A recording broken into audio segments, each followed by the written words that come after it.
Hello बच्चों।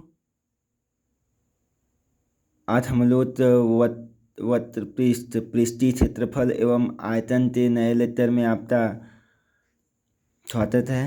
आज हम लोग पढ़ेंगे विभिन्न त्रिविमीय आकृतियों के आयतन और पृष्ठीय क्षेत्रफल हम लोग पढ़ेंगे। यह बहुत ही इम्पोर्टेंट टॉपिक है तथा टेस्ट है।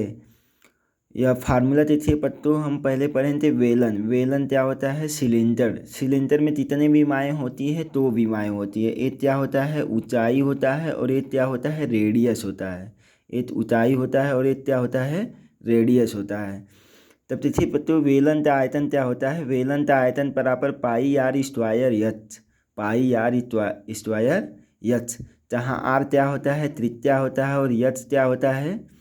ऊंचाई होता है। आर त्रिज्या होता है, यह क्या होता है? ऊंचाई। वेलन का वक्र पृष्ठ क्या होता है? 2 पाई आर एच। वक्र पृष्ठ मतलब तो ये वाला, ये सभी पृष्ठ चारों तरफ था।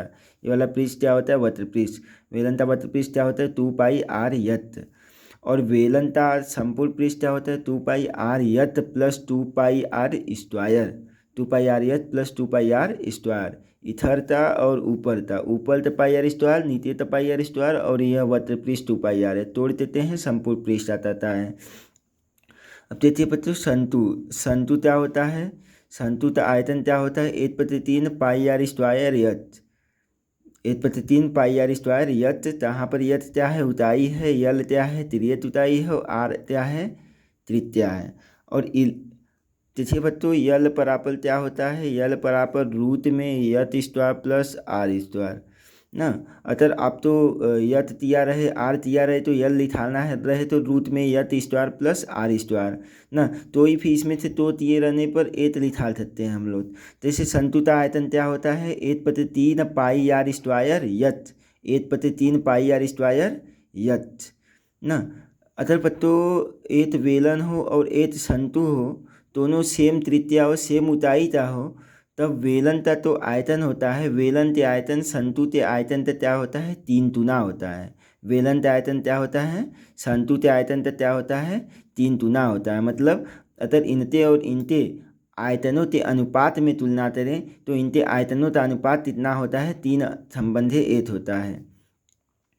संतुता वक्र पृष्ठ क्या होता है? पाई आर एल होता है। संतुता संपूर्ण पृष्ठ क्या होता है? Pi R L plus pi R square होता है। अब हम लोग पढ़ेंगे तोला। तोला क्या होता है? तोले का आयतन। तोले का आयतन क्या होता है? ये आर है। तोले का आयतन क्या होता है? तोले में एक ही विमाएँ होती हैं, त्रिज्या आर होता है। तोले का आयतन बराबर 4/3 पाई आर क्यों होता है। तोले का वक्र पृष्ठ क्या होता है? 4 पाई आर स्क्वायर होता है। तोले का वक्र पृष्ठ क्या होता है? 4 पाई आर स्क्वायर होता है। अर्ध तोले का आयतन क्या होता है? 2/3 पाई आर क्यू होता है। अर्ध तोले का वक्र पृष्ठ क्या होता है? 2 पाई आर स्क्वायर होता है। अर्ध तोले का संपूर्ण पृष्ठ क्या होता है? 3 पाई आर स्क्वायर होता है। क्या होता है? 3 पाई आर स्क्वायर। अब हम लोग बच्चों अगले फार्मूले पर देखते हैं, अगला फार्मूला देखते हैं। अब इसके बाद हम लोग बच्चों पढ़ेंगे थनाभ, ट्यूपायड। ट्यूपायड, इसमें क्या होता है? 3 विमाएँ होती है, लंबाई, चौड़ाई और ऊंचाई। थनाभ का आयतन क्या होता है? लंबाई टुड़े चौड़ाई टुड़े ऊंचाई, यल टुड़े पी टुड़े यथ। थनाभ का वक्र पृष्ठ क्या होता है? 2 में यल पी प्लस पी यथ प्लस यथ यल। यल पी प्लस पी यथ प्लस यथ यल। और थनापता वितरण क्या होता है? रूट में यल square plus P square plus यत स्क्वायर। अब उसके बाद हम लोग पढ़ेंगे बच्चों थन। थन में क्या होता है? थन का आयतन क्या होता है? ए त्यू फूता त्यू। फूता त्यू, फूता ते पावर 3, मतलब फूता टुड़े फूता टुड़े फूता। थन का वक्र पृष्ठ क्या होता है? 6 a स्क्वायर। थन का वक्र पृष्ठ क्या होता है? 6 a स्क्वायर। थन का वितरण क्या होता है? रूट में 3a। और देखिए बच्चों, हम लोग तो सम्मिलित आकृतियों का आयतन निकालने के लिए सबसे पहले पता होना चाहिए कि यह आकृति किन दो आकृतियों से मिलकर बनी है। जैसे यह आकृति है, यह आकृति दो आकृति से मिलकर बनी है। एक वेलन प्लस 2 अर्धतोला। एक वेलन प्लस 2 अर्धतोला। यह आकृति किससे मिलकर बनी हुई है?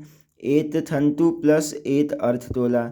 एक तंतु प्लस एक अर्धतोला।